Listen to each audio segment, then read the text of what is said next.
ہادیو رہنما ہمارے علماء، ہو کبھی درپیش جو کوئی مسئلہ، پوچھ لیں حاضر ہو ہم ان کی بارگاہ۔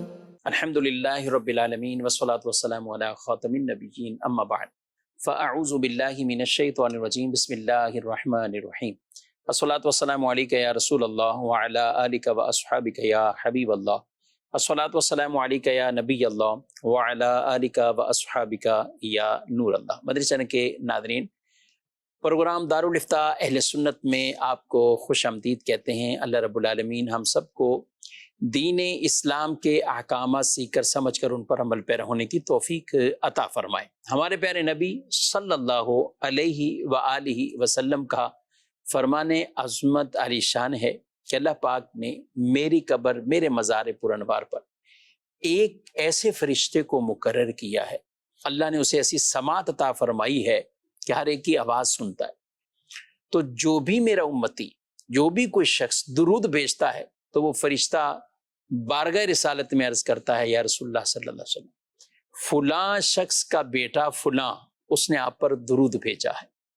تو حضور اکرم صلی اللہ علیہ وسلم کی بارگاہ میں اس پر درود پڑھنے والے کا نام اور جس کا وہ بیٹا ہے اس والد کا نام بھی پیش کیا جاتا ہے۔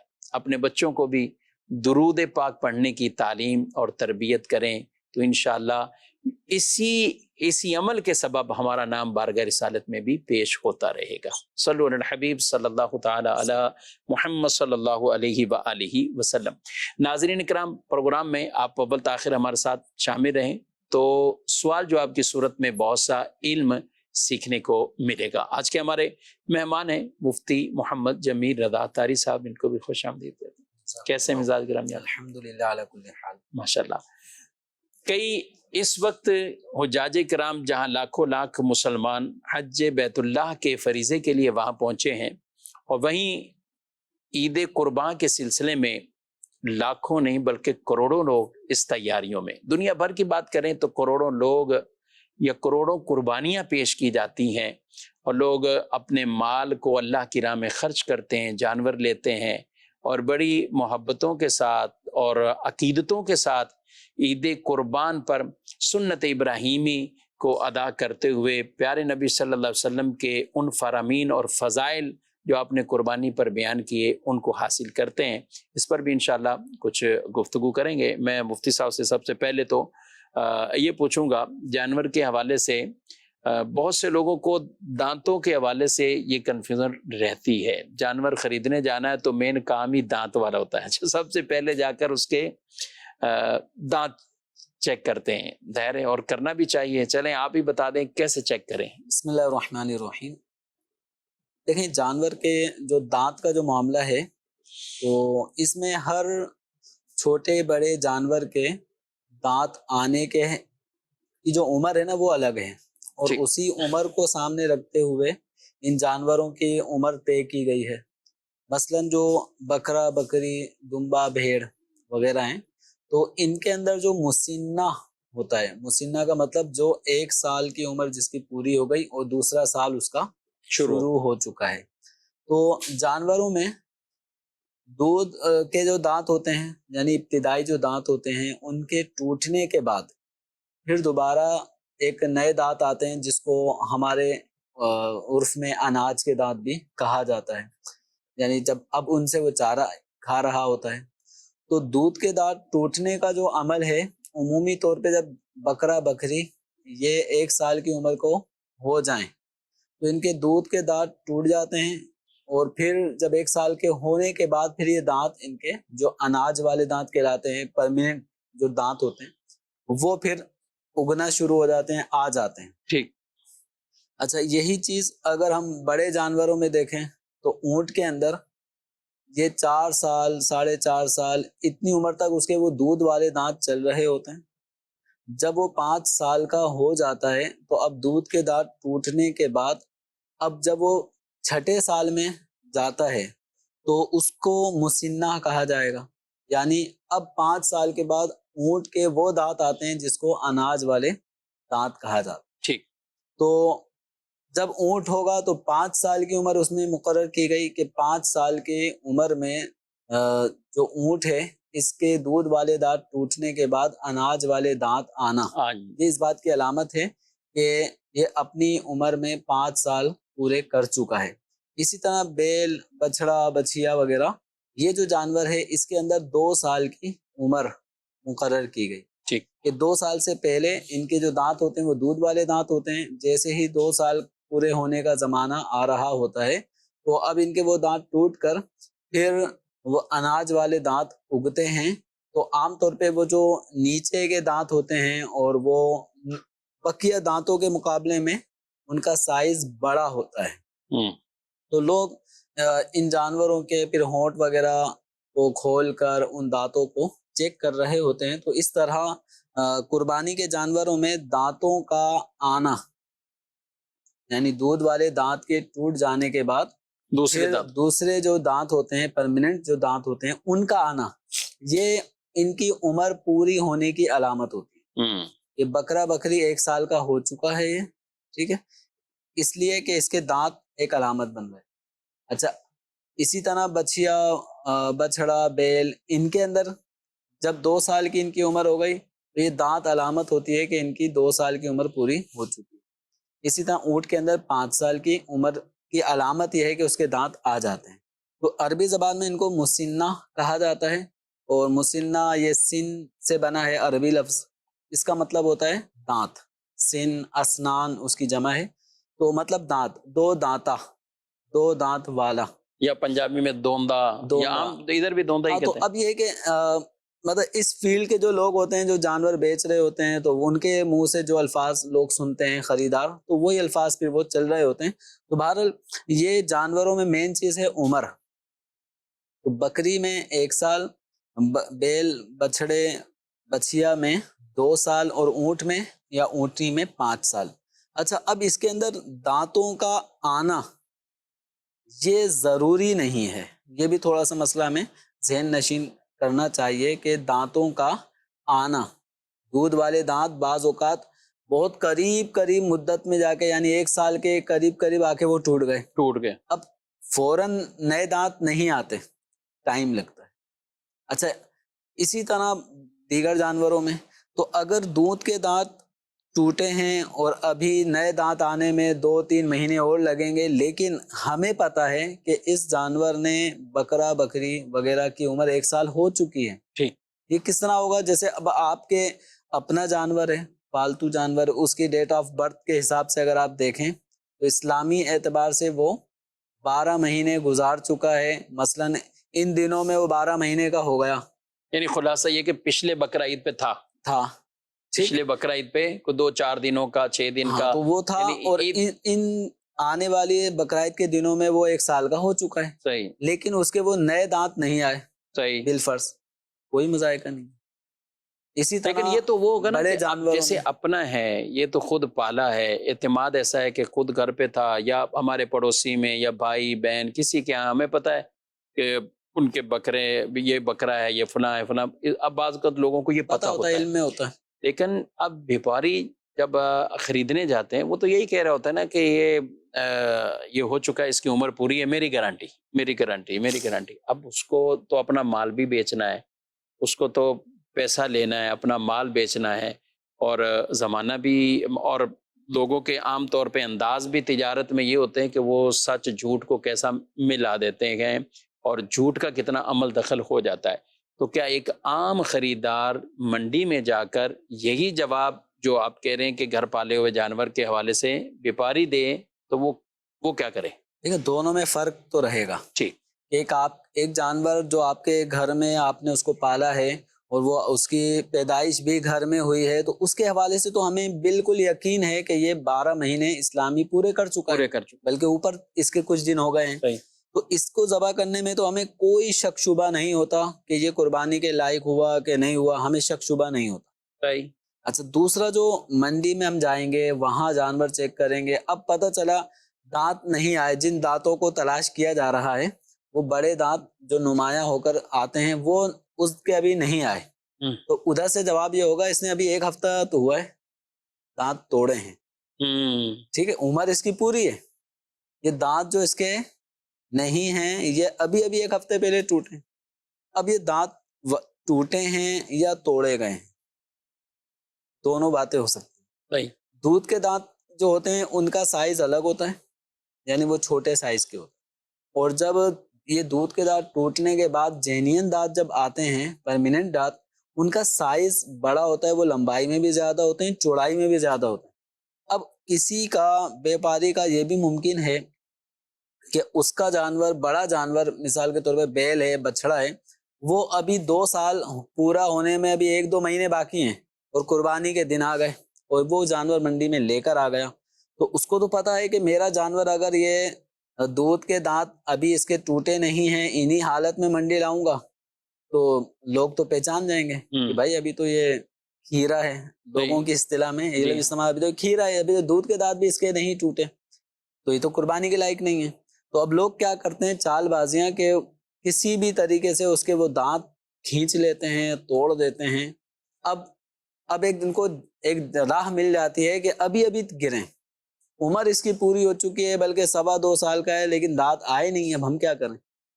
تو یہ معاملہ ہو جاتا ہے شک شبے والا۔ تو قربانی کے اندر جو جانور ہے اس کی عمر کا پورا ہونے کا لحاظ رکھنا ضروری ہے۔ اگر اس کی عمر پوری نہیں ہوئی، مثال کے طور پہ اگر ہمیں یقین ہے کہ ہمارا یہ جانور، اس کا بھی 1 دن باقی ہے قربانی کے حوالے سے 1 سال پورا ہونے میں، مثلا کسی کے گھر میں جانور ہیں 15 ذی الحجہ کو پیدا ہوا، یہ کبھی بھی کسی بھی طریقے سے 10، 11، 12 ذی الحجہ تک آئندہ سال کا ہوگا ہی نہیں، ہمیں پتہ ہے، ایک دن بھی بعد میں ہو تو نہیں ہوگا۔ تو اب ایسے جانور کی اب قربانی نہیں ہوگی، تو اب جو بیپاری کہہ رہا ہے، ممکن ہے کہ یہ جھوٹ کہہ رہا ہو، اپنا مال بیچنے کی نیت سے کر رہا ہو، تو اس لیے شک شبہات سے بالکل آدمی کو نکل کر عبادت کے معاملات کرنے چاہیے، کیونکہ جب عمر کا لحاظ رکھنا قربانی ہونے کے حوالے سے اس کی اہمیت ہے۔ اب چونکہ یہ کچھ چیزیں ایسی ہوتی ہیں جو عقل پر مبنی ہوتی ہیں، کہ عقل وہاں پہ تقاضا کرتی ہے کہ ہاں یہ بالکل صحیح ہے اور صحیح نہیں ہے۔ کچھ احکام ایسے ہوتے ہیں کہ جن کی بنیاد ہم اپنی عقلوں پہ نہیں رکھ سکتے۔ صحیح۔ اب قربانی کا جانور، بکرا بکری 1 سال کا ہونا چاہیے، کم کیوں نہیں ہوا؟ 6 مہینے کا کیوں نہیں چلتا بکرا؟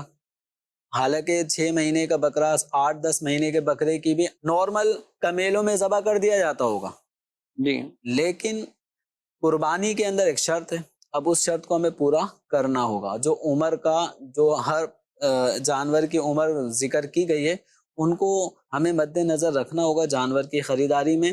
تو شک شبہ سے بالکل بچتے ہوئے یقینی کیفیت کی طرف آ جائیں، اور یقینی کیفیت یہ ہے کہ جانور کے 2 دانت جو نمایاں طور پہ بڑے ہوتے ہیں اور وہ جینین اگے ہوئے ہوں، لگے ہوئے نہ ہوں، دونوں میں فرق ہے۔ صحیح ہے۔ بس اوقات وہ ہوتا ہے کہ ایک اور دھوکے کی طرف آپ نے نشاندہی کر دی کہ کوئی اور ہے یا ابھی آئے نہیں اور دانت لگا دیے، اور ایسے لگا دیتے ہیں کہ اندازہ نہیں ہو رہا ہوتا کہ، اور یہ ہم بھی بات کر رہے ہیں، ہمیں بھی دکھائیں گے تو شاید ہمیں بھی اندازہ نہیں ہوگا۔ پہلی بات تو یہ ہے کہ ایک شہری زندگی والے تو اس کے منہ کو پکڑنا، قریب جانا ویسے بھی ڈر رہے ہوتے ہیں، پھر دانتوں کو کون ہلا کر اور اتنا پہچان بھی رکھے۔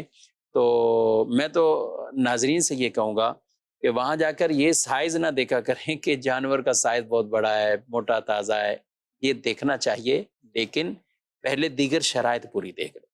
ہیرے بھی کئی جانور ایسے ہوتے ہیں جمیل صاحب، بہت موٹے تازے ہو جاتے ہیں، اور جو کیٹل فارم والے ہیں ان کے آپ جا کے 1-1 سال کے، 1.25 سال کے آپ جانور دیکھیں تو آپ کہیں گے کہ ہاں ٹھیک ٹھاک یہ ہو چکا ہے۔ وہ فیملی کیٹاگری، ان کی نسل ہی بالکل ان کی نسل بھی جدا، اور میرے کو خوراک بھی ایسے مل رہی، تو جب خوراک، یہ ساری چیزیں ہیں، تو صرف اس کا موٹا ہونا، فربا ہونا نہیں دیکھیں گے، بلکہ اس کی عمر کا پورا ہونا، یہ بہت اہم بات اور ضروری بات ہے۔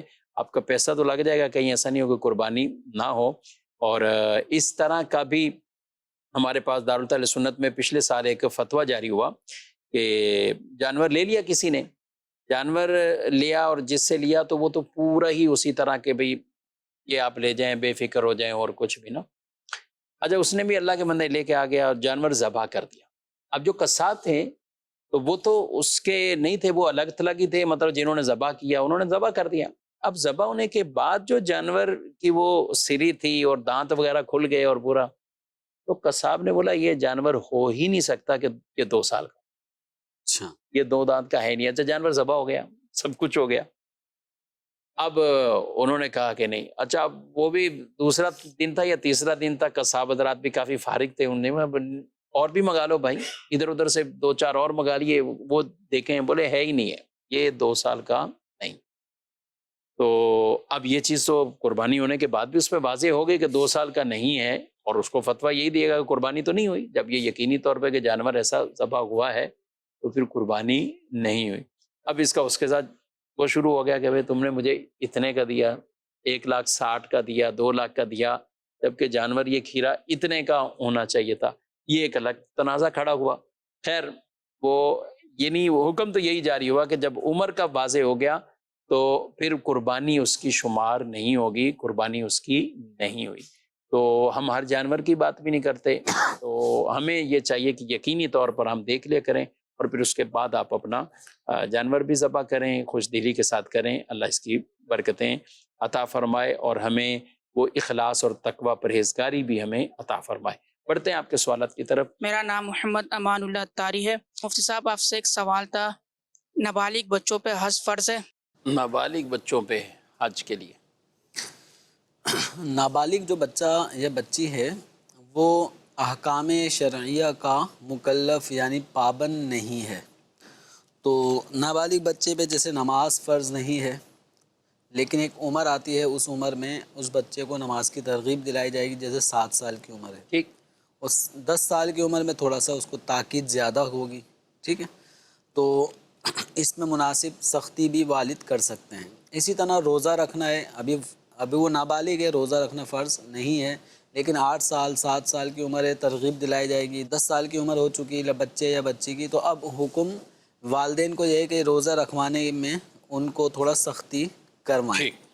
اچھا اب زکوٰۃ نابالغ بچوں پہ ان کے مال کی زکوٰۃ نہیں ہے، اور ان کے مال پر زکوٰۃ تصور کر کے والدین کچھ رقم ان کی طرف سے بطور زکوٰۃ بھی نہیں نکال سکتے کہ بچوں کے مال میں اس طرح نفلی صدقہ یا خیرات کرنا جائز نہیں ہے. اچھا اب رہا معاملہ حج کا، تو ارکان اسلام میں اب یہ نماز، روزہ، اس کے ساتھ پہ یہ حج کا معاملہ آیا. تو نابالغ بچے پہ حج فرض نہیں ہے. جب بالغ ہوگا، اور بالغ ہونے پر بھی ہر بالغ پہ حج فرض نہیں ہے، صحیح. اس میں بھی اس کی مالی استطاعت کہ بیت اللہ شریف یعنی مکہ مکرمہ جانے آنے، وہاں رہنے، اس تک پہنچنے کی سواری، پھر اگر یہ ایک سربراہ ہے اپنی فیملی کا تو اس کے ماتحت جن لوگوں کا نان نفقہ کھانا پینا اس کی اوپر ذمہ داری ہے، تو اس سفر حج کے دوران اتنا مال و اسباب پیچھے گھر والوں کے لیے بھی چھوڑ کر جائے کہ وہ اس کے بغیر گزر اوقات کھانے پینے کے کر سکیں. اور بھی کچھ شرائط یعنی ہیں. بالغ ہوا تو اب ظاہر ہے جیسے عام مردوں کے لیے مردوں کے لیے احکامات ہے وہ سارے پھر اس پر بھی آ جائیں وہ گے. پھر اس کے اوپر آ جائیں گے. اب چاہے اس کی عمر 15 سال ہو، 16 سال ہو، لیکن وہ مال و اسباب کے اعتبار سے اس قدر اس کے پاس ملکیت میں اتنا مال ہے کہ وہ سفر حج بآسانی کر سکتا ہے، سفر حج کے اخراجات پورے اپنے مال سے برداشت کر سکتا ہے. تو ایام حج یعنی جن دنوں میں کسی شہر ملک سے قافلے تیار ہو رہے ہوتے ہیں، تو جیسے ہمارے ہاں پہ رجب یا شعبان کا مہینہ ایسا ہے کہ جن میں قافلے ترتیب پا رہے ہوتے ہیں، تو ان دنوں میں اگر کسی 15-16 سال کے نوجوان لڑکے یا کوئی لڑکی ہے اس کی ملکیت میں اتنا مال و اسباب ہے تو اس کے اوپر پھر حج کی فرضیت ہو جائے گی. نابالغ پہ نہیں ہے. نابالغ کے اوپر حج لازم نہیں ہے. اچھا نابالغ چلیں آپ نے کہا حج فرض نہیں ہے، نابالغ کئی بچے ہوتے ہیں جن کو لوگ کروا رہے ہوتے ہیں. آپ نے بھی حج کی سعادت حاصل کی ہے، اور آپ نے بھی حج کے سفر میں دیکھا ہوگا بچے بھی ہوتے ہیں کئیوں کے. اچھا کئی میاں بیوی تو چھوٹے بچے ہیں یا گود کے بچے ہیں وہ تو ہیں ہی ہیں، لیکن بعض چلنے میں بڑے اچھے لگتے ہیں، چھوٹے چھوٹے جو 6 سال 7 سال اس طرح کے بچے بھی ہوتے ہیں. تو اب نابالغی میں کسی نے اپنے بچے کو حج کرا دیا، بھلے بچہ سمجھدار تھا، صحیح. یعنی 10 سال بیٹا تھا، 10 سال عمر ہوگی، 11 سال ہوگی، 12 سال تھے ابھی نابالغ، اب حج کرا دیا، تو کیا اس پر دوبارہ حج فرض ہوگا آگے جا کر اس کی شرائط وغیرہ پائی جائے؟ بچوں کی جو عبادات ہیں نا، جو نابالغ نابالغی کی عمر میں وہ عبادات کر رہے ہوتے ہیں وہ ان کے حق میں نفل ہوتی ہے، ٹھیک، فرض نہیں ہوتی. تو اگر والدین نے اپنے کسی نابالغ بیٹے جو 10 11 12 سال کی عمر کا ہے اور ہے نابالغ، تو اس کو اپنے ساتھ سفر حج پہ لے گئے، اس نے حج کیا، باقاعدہ مناسک حج سارے پراپر طریقے سے اور عقل و سمجھداری کے ساتھ اس نے ادا کیے ہیں بڑے ذوق کے ساتھ. لیکن یہ جو اس کا حج تھا یہ نفلی حج تھا، اس کے اوپر فرض نہیں تھا. تو اب جب یہ بالغ ہوگا، بالغ ہونے کے بعد پھر حج کے واجب اور فرض ہونے کے شرائط پائے جائیں گے، تو اس صورت میں اس نابالغ جو اب بالغ ہو چکا ہے تو اس کے اوپر شرائط پائے جانے کی صورت میں حج فرض ہوگا. تو پچھلا حج وہ نفل تھا، اس نفلی حج کو ہم فرض حج کے درجے میں نہیں لے سکتے. ٹھیک ہے، یعنی اس طور پر ان پر فرضیت آئے گی. جی تو کیا مشورہ دیں گے لوگوں کو اب کہ وہ اس عمر میں کروائیں یا جب فرض ہو جائے تب ہی ان کو کروائیں؟ اب دیکھیں جب فرض تو ہوگا، خرچہ تو تقریباً قریب بلکہ 10 سال سے اوپر کی عمر کا تو پوری ٹکٹ بھی ہے، ہر چیز پوری اس کے خرچے ہیں. اب یہ ہوتا ہے کہ بچے کو اگر چھوڑ کے جاتے ہیں جبکہ والدین سفر حج پہ اس کے اوپر خرچہ کر سکتے ہیں، اتنی استطاعت ہے، کوئی پرابلم نہیں ہے، اور بچے کا ایک ذوق بھی ہے ٹھیک، اور استطاعت بھی ہے، اور چھوڑ کے جانے پر اس کے دل کو تکلیف بھی پہنچے گی، والدین چھوڑ کر جا رہے ہیں. تو ایسے موقع پر ایک بچے کو اپنے ساتھ اگر لے جائیں تو اس میں کوئی مذائقہ نہیں ہے. رہا معاملہ اس پہ فرض ہونے کا، تو وہ تو اس بچے کی اپنی ذاتی ملکیت کو دیکھیں گے جب وہ بالغ ہو جائے گا. جب بالغ تو اس میں والدین کے پاس اتنی اماؤنٹ موجود ہے، ابھی لڑکا بالغ ہو چکا ہے تو اس کو حج پہ بھیجیں. تو اگر اس لڑکے جو بالغ ہو چکا ہے اس کی اپنی ملکیت میں اتنا مال و اسباب نہیں ہے کہ وہ سفر حج کے اخراجات وغیرہ برداشت کر سکے، تو والدین کے اوپر لازم نہیں ہے کہ اب اس بالغ لڑکے کو حج پہ بھیجیں. صحیح. تو جو عبادات ہیں تو ہر مسلمان مرد یا عورت پر اس کے حسب حال احکام شرع لازم ہوتے ہیں. صحیح. تو دوسرے کی مالیت کو سامنے رکھتے ہوئے، یعنی والد صاحب جو امیر ہیں، مالدار ہیں، تو اب ان کا جو بیٹا ہے جو بالغ ہے لیکن مالدار صاحب نصاب غنی نہیں ہے، تو ہم یہ نہیں کہیں گے چونکہ تمہارے والد صاحب جو ہے وہ کروڑ پتی ہیں لہذا تم زکوٰۃ نکالو. صحیح. اس لڑکے کی اپنی ملکیت دیکھی اس جائے کو گی. دیکھا جائے گا.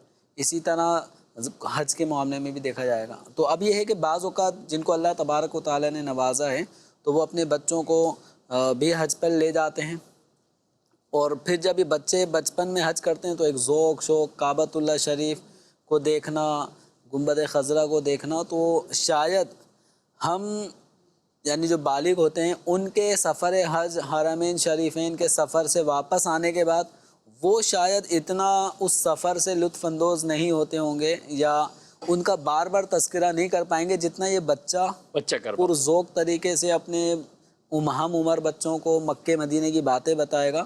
تو اس سے عشق مدینہ، عشق مکہ مکرمہ وہ انشاءاللہ پیدا ہوگا. تو یہ بچوں میں احکام اسلام کی بجا آوری کا ذہن یوں پیدا ہوتا ہے.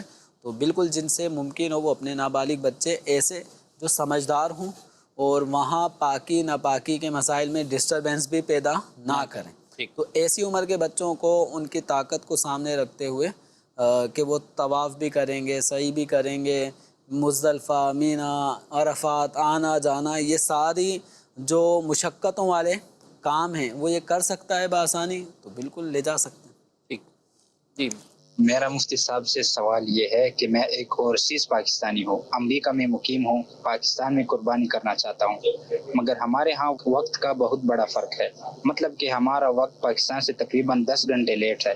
تو کیا یہ قربانی ہمارے وقت کے مطابق کہ جب یہاں 10 ذوالحجہ کی صبح ہو جائے تب کی جائے گی یا پاکستانی وقت کے مطابق ہی کر دی جائے گی؟ برائے کرم اس کا جواب عنایت فرمائیں. کافی یہ مسئلہ لوگوں کو درپیش ہوتا ہے، اور یہ چونکہ امریکہ کے حوالے سے ہے تو امریکہ میں بالخصوص اگر ہم بات کریں تو وقت کا کافی فرق، تاریخ سیم ہو سکتی ہے، ممکن ہے، یعنی وہاں بھی 10 ذوالحجہ ہو چکی ہے اور یہاں بھی 10 ذوالحجہ ہے، لیکن مسئلہ یہ ہے کہ یہاں ہمارے یہاں 10 ذوالحجہ صبح ہم نے عید کی نماز پڑھ لی، لیکن ان کے یہاں بھی صبح صادق ہی نہیں ہوئی، وہاں چاند رات ہے، چاند رات یعنی ہے، وہاں پہ یعنی ہے 10 ذوالحجہ لیکن ہے چاند، وہاں پہ 10 ذی الحجہ کی شب چل رہی ہے. اب جیسے انہوں نے بھی کہا کہ تاریخ بھی ہے لیکن فرق 10 گھنٹے کا آ جاتا ہے. اب ہم یہاں پر ہیں اور اس وقت ہیں اور ابھی بالفرض ہم بات کریں جس ٹائم ہمارا یہ پروگرام ریکارڈ ہو رہا ہے تو ہم 8 بج گئے ہیں رات کے. اب یہ 8 ہیں تو یہ رات کے یہاں کی ہماری صحیح. یاد ہے. تو اب وہ اس سے بالکل پیچھے چلے جائیں آپ, جو بھی ہاں تو فرق وہاں 10-12 گھنٹے کا ہے تو وہ وہاں پیچھے. صبح کے یا تو 10 بج رہے ہوں گے جی. یا 9 بج رہے ہوں جی گے. ہاں. تو وہاں پہ تقریباً اچھا جب ہمارے دن میں عید کی نماز ہو جائے گی تو ہم کہیں کہ پاکستانی ٹائم کے مطابق ہم 8 بجے فارغ ہو گئے بالفرض. صحیح. کئی عید کی نمازیں تو بہت جلدی بھی ہو جاتی ہیں. اب 7:30 ہم فارغ ہو گئے, 8 بجے فارغ ہو گئے, لیکن وہاں اب بھی رات ہوگی چل رہی. اور عید اگلا دن یعنی صبح صادق کے اپنا اگلے دن انہوں نے عید کی نماز ادا کرنی ہے. تو یہ قربانی کس وقت کریں؟ یعنی تاریخیں سیم بظاہر ہیں. اس میں اس چیز کا خیال رکھنا ضروری ہے کہ جب 2 ملکوں میں اس طرح کا معاملہ ہو کہ جس کی طرف سے قربانی ادا کر رہے ہیں فیملی والے تو وہ کسی اور ملک میں ہے اور جانور کی جو قربانی ہونی ہے وہ کسی اور ملک میں ہے, تو اگر امریکہ یا کسی بھی اور ملک میں رہنے والے کسی فرد کی طرف سے پاکستان میں اگر قربانی ہو رہی ہے تو جیسے کہ 10-11 گھنٹے کا ڈیفرنس دونوں جگہوں کے ٹائم میں ہے. اب یہاں ہم صبح فجر کے بعد پھر طلوع آفتاب کا انتظار کرتے ہیں, 20 منٹ مکروہ وقت گزر جانے کے بعد پھر عید کی نمازیں تقریباً لوگ پڑھنا شروع کر دیتے ہیں. تو اب جیسے ہی عید کی نماز پڑھ کر آتے ہیں تو سب سے پہلا کام یہی ہوتا ہے کہ اب جانور کو ذبح کیا جائے. تو اگر کسی فیملی ممبر نے اپنے اس آدمی کی طرف سے کہ جو بیرون ملک رہتا ہے اور ابھی وہاں پر صبح صادق بھی نہیں ہوئی, وہاں 10 ذی الحجہ کا صبح کا دن کا وقت ابھی آیا ہی نہیں ہے, رات ہی چل رہی ہے, تو اس بات کا خیال رکھنا ضروری ہوگا کہ دوسرے ملک میں بھی قربانی کا وقت شروع ہو جائے تو پھر اس کی طرف سے قربانی ادا کر سکتے ہیں. دونوں جگہوں پہ 10 گھنٹے کا ڈیفرنس آ رہا ہے, تو اب اس بات کا خیال رکھنا ضروری ہوگا کہ پاکستان میں چونکہ قربانی کا وقت ہو چکا ہے اور یہاں جگہ بہ جگہ اب لوگ اپنے جانوروں کو ذبح کر رہے ہیں, لیکن آپ جس بندے کی طرف سے جانور ذبح کریں گے پاکستان میں وہ ابھی امریکہ میں ہے, یورپ میں, دیگر ملکوں میں ہے, وہاں ابھی رات چل رہی ہے. تو ابھی اس کی طرف سے نہ اس کی طرف سے الگ سے بکرا خریدا تھا تو وہ بکرا بھی ذبح نہیں کر سکتے اس ٹائم. صحیح. اچھا اس کی طرف سے اگر کوئی شیئرنگ والی کنڈیشن تھی کہ ایک بڑا جانور لے لیا اور اس کی طرف سے بھی ایک حصہ لے لیا, تو اب اگر اس بڑے جانور کو اس ٹائم ذبح کرتے ہیں جبکہ جس کی طرف سے یا وہ حصے دار کے پاس تو ابھی وقت ہی شروع نہیں ہوا قربانی کا, تو اس طرح کے جانور کی قربانی کرنے سے اس کا واجب ادا نہیں ہوگا اور یوں کسی کا بھی واجب ادا نہیں ہوگا. صحیح. تو ایسے موقع پہ ضروری ہے کہ دونوں مقامات پر قربانی کرنے کے جواز کا وقت چل رہا ہو. تو اب اس کے لیے ایک صورت یہ بن سکتی ہے کہ آپ 11ویں تاریخ کو ذی الحجہ کی قربانی کر لیں. کہ جب آپ 11 ذی الحجہ کی صبح کو قربانی کریں گے تو امریکہ میں 11ویں شب شروع ہو گئی, تو اب 10 ذی الحجہ کا دن قربانی کا دن ہے, آنے والی رات 11ویں شب وہ بھی قربانی کا وقت ہے, آنے والا 11واں دن وہ بھی قربانی کا وقت ہے, 12ویں شب اور 12واں دن غروب آفتاب ہونے تک تو یہ قربانی کا ٹائم ہے. تو جب بھی 2 ملکوں میں رہنے والے افراد کا اگر ایک جانور میں شیئرنگ ہے تو اس جانور کو ذبح اس ٹائم کریں گے کہ یہاں پر بھی قربانی کا وقت ہو اور وہاں پر بھی قربانی کا وقت چل رہا ہو, اگرچہ گھنٹوں کے حساب سے اس میں فرق ہو, لیکن قربانی کا وقت دونوں جگہ پایا جائے تو پھر قربانی کر سکتے ہیں. ٹھیک ہے. اب اسی کو اگر ہم تھوڑا سا اور کہیں گے تو یہ بھی صورت ہو سکتی ہے کہ پاکستان میں قربانی کا وقت ختم ہو چکا اور وہاں بھی باقی, یعنی یہاں غروب آفتاب 12ویں کا ہو گیا تو پاکستان میں ختم ہو گیا ٹائم اور وہاں بھی قربانی کا وقت, وہاں 10 گھنٹے باقی ہیں, قربانی کا وقت چل رہا ہے, اس کی طرف سے یہاں قربانی نہیں کر سکتے. یہاں نہیں کر سکتے. ان چیزوں کا جو بھی اجتماعی قربانی کرنے والے احباب ہوتے ہیں, کئی ایسے ہیں کہ جو اپنے طور پہ کرتے ہیں, کئی دعوت اسلامی کے تحت بھی, تنظیم کے تحت بھی ایک جو اصول و ضوابط ہیں اور وہ اصول و ضوابط شرعی طور پر انہیں جو دیے گئے ہیں بطور خاص, ان کی رعایت کرتے ہوئے اس فریضے کو سر انجام دینا ہے. لیکن اس چیز کا ہمیں پورا خیال رکھنا ہوگا کہ یہ ٹائمنگ کے حوالے سے بھی اور کوئی بھی ایسا حصہ اس جانور میں نہ رکھا جائے کہ جس کی طرف سے آپ نے کرنا ہے تو وہاں اس ملک میں قربانی کا وقت ابھی شروع ہی نہیں ہوا یا قربانی کا وقت وہاں ختم ہو چکا ہے اور ہم یہاں اس کے لیے قربانیاں کر رہے ہوں تو یہ پھر ٹھیک نہیں ہوگا. مزید کال. مفتی صاحب سے میرا ایک سوال یہ ہے، حج کے بعد اپنے پاکستان میں مقیم بچوں کی طرف سے عید الاضحیٰ کی قربانی مکہ میں کر سکتے ہیں؟ اچھا جی، اس کا برعکس پوچھا ہے. یعنی عام طور پہ یہاں وکیل کر رہے ہوتے ہیں تو یہ کہہ رہے ہیں کہ حج پہ جہاں وہاں ہیں تو یہاں والے کسی شخص کی یا اپنے بچے کی قربانی یہ وہاں کرنا چاہیں. پہلے تو یہ بتائیں کہ یہ عمل یعنی محمود عمل ہے، اچھا عمل ہے یا زیادہ نیکیاں ہیں، اور پھر مسئلہ بھی بتا دیں. دیکھیں مکہ مکرمہ کی نیکیوں کی تو کیا ہی بات ہے کہ اجر و ثواب بڑھا دیا جاتا ہے. عمل وہی ہم اپنے وطن میں کر رہے ہیں، اپنے شہر میں کر رہے ہیں، وہی عمل ہم سرزمین مکہ میں کریں، حدود حرم میں کریں تو اس کا اجر و ثواب 1,00,000 درجے بڑھا دیا جاتا ہے. تو اب اگر ایسی کوئی صورت بن جائے کہ پاکستان میں رہنے والے شخص کی طرف سے قربانی اگر حدود حرم میں ہو رہی ہو تو اجر و ثواب بڑھ جائے گا.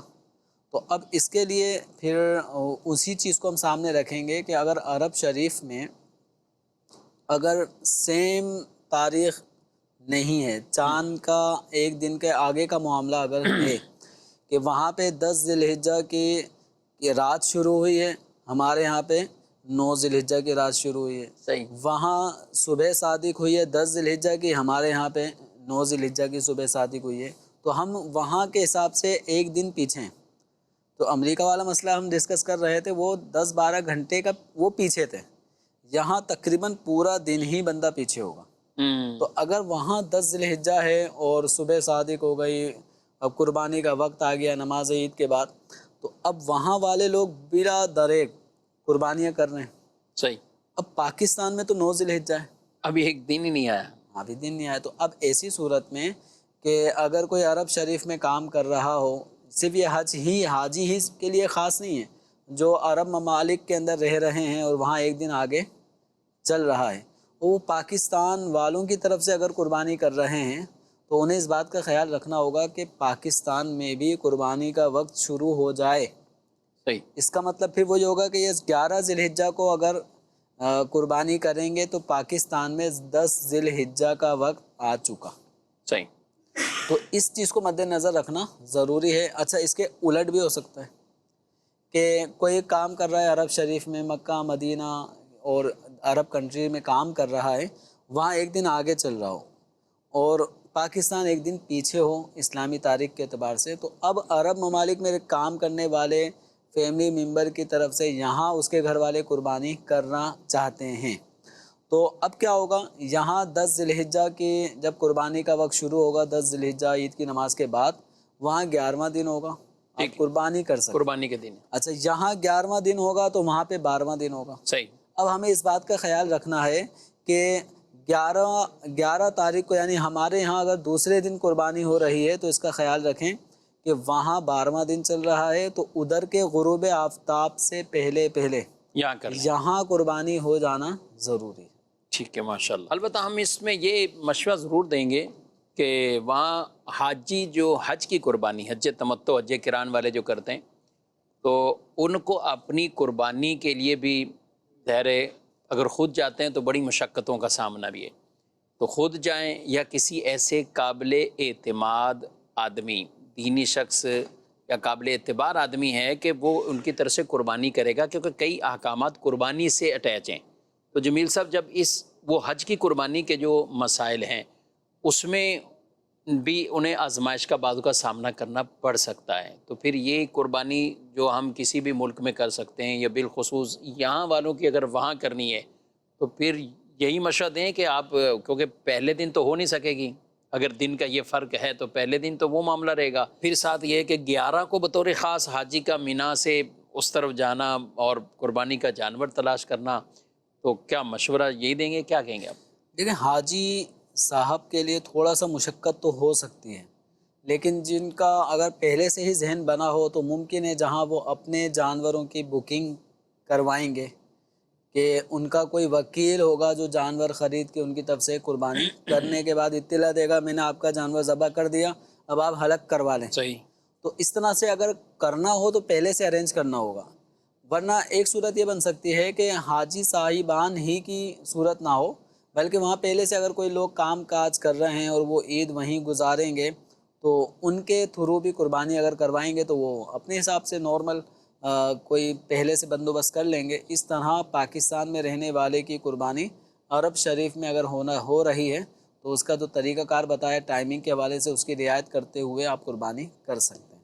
ٹھیک، مزید فراز اتاری نیو کراچی سے عرض کر رہا ہوں، میرا مفتی صاحب سے یہ سوال ہے، کیا احرام سے نکلنے کے لیے اپنے بال خود کاٹ سکتا ہے؟ برائے کرم جواب ارشاد فرمائیے۔ جی، حاجی احرام سے نکلتے وقت حاجی صاحبان جب عمرے کا یا حج کا احرام باندھتے ہیں تو مناسک عمرہ یعنی طواف کر لیا اور سعی کر لی، تو طواف میں یعنی عمرے کے اندر یہ دو چیزیں بہت زیادہ اہم تھیں، طواف کعبہ اور صفا مروہ کے درمیان سعی، ان دو چیزوں کے ادا کر لینے کے بعد اب اس محرم کے لیے یعنی عمرے کا احرام باندھنے والے شخص کے لیے اب احرام سے باہر آنے کا وقت شروع ہو چکا۔ تو اب یہ عمرہ کرنے والا شخص طواف سعی کر کے فارغ ہو جانے والا شخص اب یہ چاہے تو کسی اور کے ذریعے سے اپنا حلق کروا لے، اکثر لوگ ایسا ہی کرتے ہیں اور اس میں آسانی بھی ہوتی ہے۔ دوسرا جو شخص اگر حلق کرے گا تو تھوڑا دیکھ بھال کے ہی کرے گا، اور اگر کوئی حاجی اتنا ایکسپرٹ ہے کہ وہ اپنا حلق خود کر سکے تو چونکہ احرام سے نکلنے کا وقت آ چکا ہے تو یہ اپنا حلق خود بھی کر سکتا ہے۔ اب چونکہ بال اپنے جسم سے دور کرنا یعنی جو حلق ہے، حلق ہی کی اجازت ہے، اس کے اندر حلق ہی کی اجازت ہے یا بالوں کی تقصیر کرنے کی اجازت ہے کہ اب چونکہ احرام سے باہر نکلنے کا وقت آ گیا، سر کے بال مونڈنے یا تقصیر کے علاوہ یہ ناخن نہیں کاٹ سکتا ابھی، صحیح، یہ اپنے ہاتھ کے بال ریزر سے صاف نہیں کر سکتا، یعنی پہلے حلق یا تقصیر کریں۔ پہلے حلق یعنی اب چونکہ احرام سے نکلنے کے لیے حلق یا تقصیر ضروری ہے، اس کی سے اجازت ہوگی۔ اسی طرح جو حج کر رہے ہیں تو حج کے اندر جو 10 ذی الحجہ ہے، 10 ذی الحجہ کو رمی کریں گے، کنکری ماریں گے، اس کے بعد قربانی حج تمتع قران والوں کی طرف سے قربانی ہوگی، یہ سیکنڈ کام یہ ہوگا، اور تیسرا کام ہوگا حلق یا تقصیر۔ اب قربانی بھی ہوگا یا آپ کو اطلاع دے دی گئی کہ آپ کا جانور ذبح کر دیا گیا، اب آپ کے لیے احرام سے نکلنے کا وقت آ گیا، صحیح، تو اب آپ کسی کو کہہ کر اپنے سر کا حلق کروا لیں، اور آپ اگر ایکسپرٹ ہیں حلق کر سکتے ہیں تو آپ خود بھی اپنے ہاتھوں سے اپنے سر کے بال کو اتار سکتے ہیں۔ اچھا، یہ میں اس لیے کہہ رہا ہوں مہارت یا آپ کو ایکسپرٹ ہوں، یہ وہاں اس لیے زخمی کہہ ہو رہا جاتے ہوں ہیں، وہاں کہ زخمی۔ ہاں 2015 میں جب ہم حج پہ تھے، مفتی کفیل صاحب بھی تھے اور میں بھی تھا، ہم ایک ہی گروپ میں گئے تھے، تو وہاں ایک ہمارے رفیق سفر تھے، بزرگ تھے، جب وہ عمرے سے فارغ، جب ہم حج تمتع کیا تھا، عمرہ ادا کیا، عمرہ ادا کرنے کے بعد پتہ چلا کہ جگہ جگہ ان کے سر پہ زخم کٹ لگا ہوا ہے۔ خون بہ کیسے لگ گیا؟ اب یعنی وہ کھرن سا جم گیا اور نشان سر پہ، پتہ چل رہا ہے کہ جگہ جگہ سے ایک بلیڈ لگا ہے، تو کہنے لگا میں نے خود ٹرائی کی تھی حلق اور کرنے، بعد کا تو بہت زیادہ چھیل دیتے ہیں، یعنی یہ جتنا چونکہ چاہیے اس کو بلیڈ کی جو تیزی ہے، کٹنگ ہے، یہ پتہ بھی نہیں چلتا، کھال کٹ جاتی ہے۔ یعنی کھال کاٹ رہے ہیں آپ، بال کاٹ رہی ہیں، تو اس طرح یعنی اتنے زیادہ اس کو رگڑ رگڑ کے کہ وہ ایسا لگ رہا ہے جیسے نیچے وہ سارا خونم خون ہو گیا یا خون ظاہر ہو رہا ہے، اتنی کھال آپ نے رگڑ دی۔ اس میں اگر کوئی شوگر پیشنٹ ہو ہاں، کتنی اس کے لیے بھی ایک اذیت والا معاملہ ہو جائے گا، آزمائش بھی ہو زخم جائے گی۔ بعض اوقات شوگر پیشنٹ اگر شوگر بہت زیادہ ہائی بڑی ہوئی ہوتی ہے تو زخم صحیح بھی بہت دیر سے ہوتے ہیں، تو لہذا مجھے عافیت اسی چٹکلا میں ہے۔ یاد آ گیا اس پہ، آپ کی بات پہ چٹکلا یاد آ گیا۔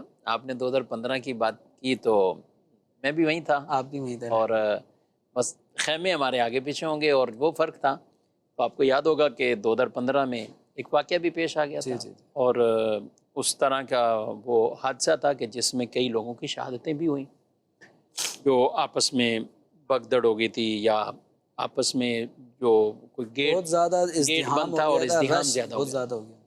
اچھا، اب ہم تو اپنے یہاں پہنچ گئے، خیموں میں وہاں پہنچ گئے، تو یہی ہوا کہ صحیح اپنا رمی وغیرہ کر کے واپسی آئے تو پتہ چلا قربانی بھی ہوگی، لیکن باہر جانے کا ایک خوف سب میں تھا، تو کچھ حلق وہیں کرنے لگ گئے۔ تو ایک ایسا ہی کہ وہ حلق کیا ہوا تو پورے سر پہ زخمی کیا ہوا ہے، اللہ اللہ۔ اچھا اپنا موبائل بھی ان کا بند، تو کسی اور کو پاکستان سے ان کے بھائیوں کا خیر خیریت کے لیے فون کیا کہ بھئی آپ کے ساتھ تھے نا وہ کیا ہوا، وہ انہوں نے بات کی السلام علیکم جی، ارے وہ ان کا ہمارے جو حاجی صاحب ہیں، بولے نہیں وہ ہیں لیکن زخمی ہیں، تو وہ کہہ رہے ہیں لیکن زخمی، تو بیچارے ڈر گئے جو فون کرنے والے، کیا ہوا خیریت میں تھے، اور نہیں اپنا حلق کیا تھا انہوں نے، تو وہ سر انہوں نے زخم کر لیا، باقی ٹھیک ٹھاک ہیں۔ میں نے ان کو بولا اللہ کے بندے، وہاں اس طرح کی چیز مشہور ہوئی ہے، اور وہاں ظاہر ہے کہ لوگ اتنے انتقال کر گئے، اتنی شہادتیں ہو گئی، ایسے موقع پر آپ کا اس طرح کا مزاح کرنا یہ ٹھیک نہیں ہے۔